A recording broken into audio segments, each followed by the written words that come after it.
예수께서 들으시고 배를 타고 떠나사 따로 빈들에 가시니 무리가 듣고 여러 고을로부터 걸어서 따라간지라. 예수께서 나오사 큰 무리를 보시고 불쌍히 여기사 그 중에 있는 병자를 고쳐주시니라.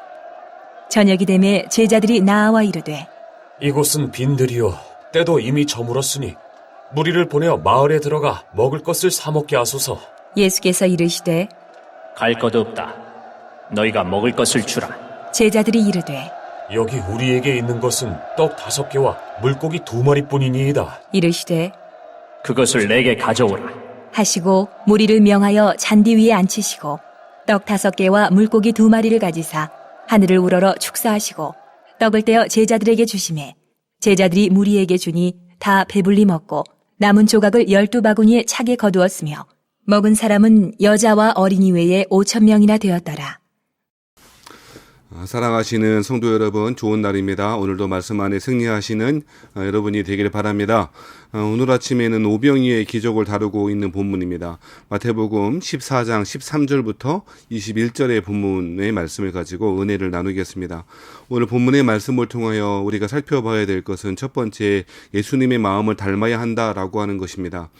14절 말씀에 보면 여러 사람들이 많이 몰리게 되었고 예수님은 배를 타고 떠나셨고 빈들에서 무리들과 함께 계시는 모습을 묘사하고 있습니다.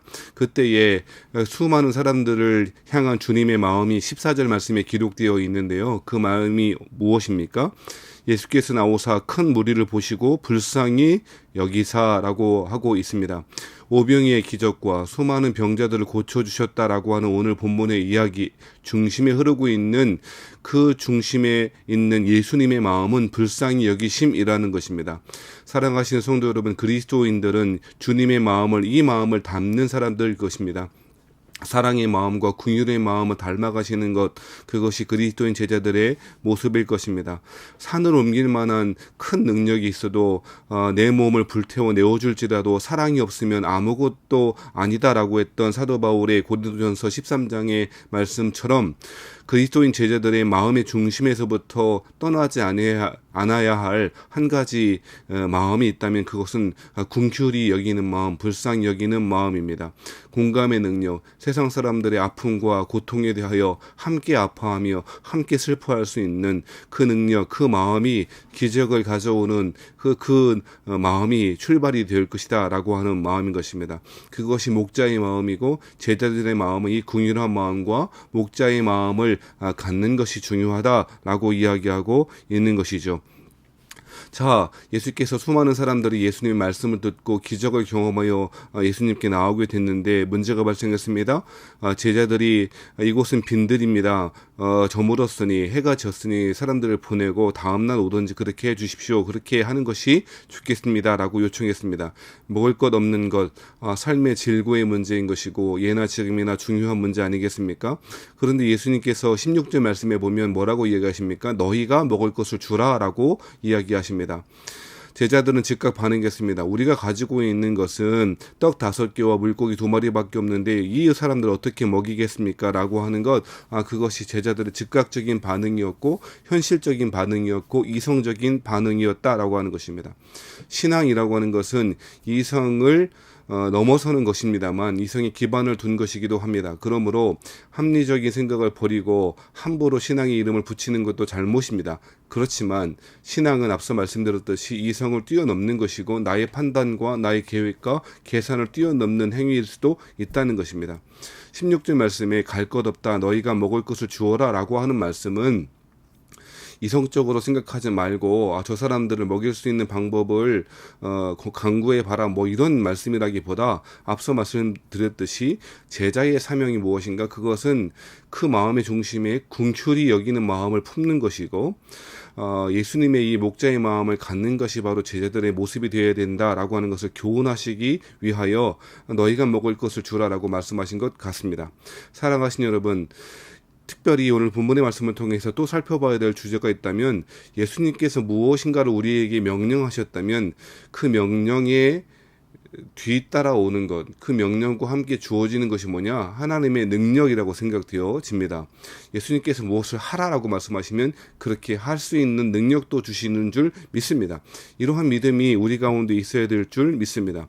살아가신 여러분, 제자들에게 부족한 것이 있었다면 궁휼히 여기는 마음, 그리고 불쌍히 여기는 마음과 더불어 믿음의 상상력이 부족했던 것 같습니다. 예수님이 하나님의 아들이신 하나님이신 그분이 무엇인가를 요구하셨다면 그렇게 할 만한 능력과 방법과 수단 또한 주실 것이다 라고 하는 것을 그들은 상상할 수 없었던 것 같습니다. 그들의 이성이 먼저였고 그들의 판단이 먼저였기 때문인 것입니다.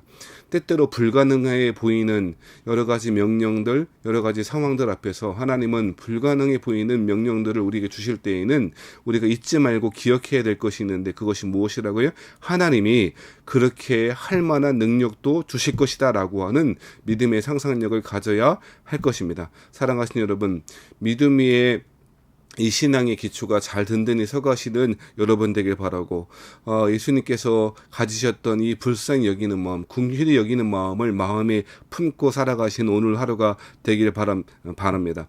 예수님은 축사하셨고 그 떡 5개와 물고기를 가지고 하늘을 우러 축사하셨고 떡을 떼어 주어서 제자들에게 주셨다라고 하는 것도 꽤 의미심장해 보입니다. 제자들은 궁휼한 마음을 가지고 하나님께서 명령하셨을 때에 그 명령을 행할 수 있는 능력과 믿음도 주실 줄을 믿고 나아가고, 또한 궁극적으로 이 하나님의 기적의 전달자, 축복의 통로가 되어지는 것, 기적의 전달자가 되어지는 것, 그것이 오늘 본문에서 강조하고 있다고 생각되어집니다. 믿음을 가진 제자, 궁휼히 여기는 마음을 가진 제자들만이 축복의 통로가 될 수 있다라고 하는 사실을 보여주고 있는 것 같습니다. 사랑하신 여러분, 오늘 본문에서 예수님은 광야에서 만나를 주셨던 예수님과 그 하나님과 같은 모습으로 등장하고 계십니다.